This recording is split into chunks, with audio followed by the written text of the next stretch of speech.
Hello everybody, welcome back to the channel. My name's Gary and in today's video I am going to be doing a deep dive into Slovenia, England's opponents in the group stage at the Euros. I'll be dropping a video for each opponent England are going to play, so that'll be Denmark and Serbia as well, but this is Slovenia's turn. So let's have a closer look at Slovenia.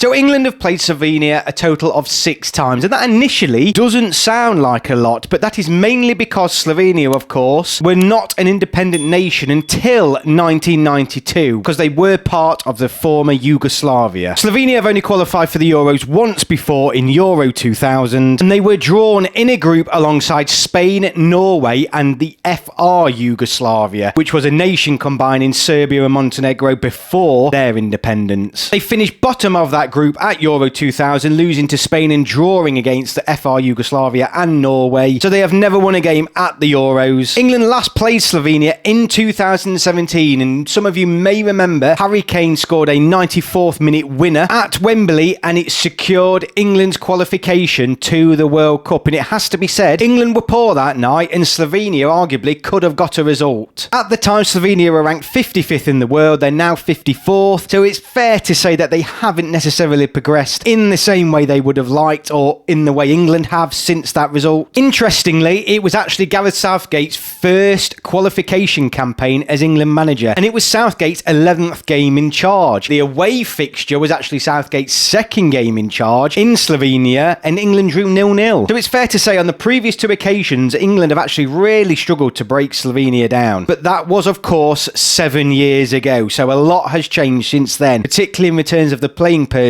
for both teams. England, of course, still have the same manager. Slovenia don't. England's manager at the time, and you'll have to forgive me for my pronunciation here, was Srečko Katanec, who continued to manage them until 2018. But he was then replaced by current manager Maciej Kek, who was in his second spell in charge of Slovenia, and he has been in charge since 2019. England have met Slovenia in a major tournament before, and that, of course, was in the 2010 World Cup in a group alongside Algeria and the US. It was England's last game of that group, and if you remember, England had drawn 1-1 against America, drew 0-0 against Algeria, so England needed a result on that final game. Jermaine Defoe with a 23rd minute winner in that match, and England did go through, but again, a very tight affair for England. In fact, it's pretty fair to say that all 6 games against Slovenia have been pretty close affairs. A game in particular that stands out was England's 3-2 victory in Slovenia. It was a Euro 2016 qualifier in June 2015, where Jack Wilshere scored 2 goals, Wayne Rooney getting the 3rd. In November 2014, though, England did beat Slovenia 3-1 in a Euro 2016 qualifier, but all other games outside of that have been decided by only 1 goal. So England certainly haven't had it their own way. Out of the 6 matches we've played Slovenia, though, we have won 5 of them, drawing only once, and that, of course, was that second game in charge for Gareth Southgate. Looking at how Slovenia have qualified for their second Euros, they were drawn in Group H alongside Denmark, Finland, Kazakhstan and Northern Ireland, and of course San Marino. They actually finished second, but level on points with Denmark, losing only 2 games, drawing 1 and winning their remaining 7. One of those losses did come against Denmark in a narrow 2-1 loss, and the other was a 2-1 away loss to Finland. The 1 draw was against Denmark, so they qualified pretty comfortably and well. Their top goal scorer in the campaign was Benjamin Sesko, who scored 5 goals and currently plays for Leipzig in Germany. Jan Oblak, current captain, is of course a name that many people will know. He was a key player in their qualification campaign. He currently, of course, plays for Atletico Madrid in Spain. Jaka Bijol, who plays for Udinese in Italy. Benjamin Verdic of Panathinaikos. Adam Serin of Panathinaikos as well. Benjamin Sesko, who I've already mentioned, and of course a few others, were some of the players that played the biggest part in Slovenia's campaign. Slovenia have only lost 3 out of their previous 17 matches, so they are on a very good run of form over the past 12 to 18 months. Slovenia did outscore Denmark, who are of course another opponent within England's group. I will of course drop a video on them later. Slovenia scored 20 goals, conceded 9 across the 10 matches in the qualification campaign. It means they actually finished with a better goal difference than Denmark, but dropped to second due to their head-to-head. So what can England expect when we play Slovenia at the Euros? Well, first thing, historically speaking, probably a tight affair, a not an easy victory that most fans may actually predict. I've already seen a lot of England fans feel that the Slovenia game should be a walk in the park for England, and certainly England are arguably in the strongest they've ever been out of any matches against Slovenia in the past. But historically speaking, they have surprised us and continuously have caused us problems, particularly in trying to break them down. But the way Slovenia qualified, they're clearly going to be a threat going forward. However, the number of goals that they conceded, it's almost a goal a game, which does make you feel that their defence probably isn't up to it, particularly when you consider that their group was relatively easy with the likes of Finland, Kazakhstan, Northern Ireland and San Marino. England did only concede 4 goals, albeit playing 2 games less, but if you look at England's group that did consist of Italy, Ukraine and Macedonia, you sort of get a comparison there. I do expect England to win this match, though I'll drop a score prediction closer to the match, but I do think it is going to be a tighter affair than what people may think. And it's a team that we really need to take seriously. So that's it for this video. I hope it's given you a little bit of an insight to Slovenia. If you're new to this channel and you've liked this content, please like and subscribe. I'll be covering everything up until and over Euro 2024. Thank you very much for joining me, and I will see you all on my next video.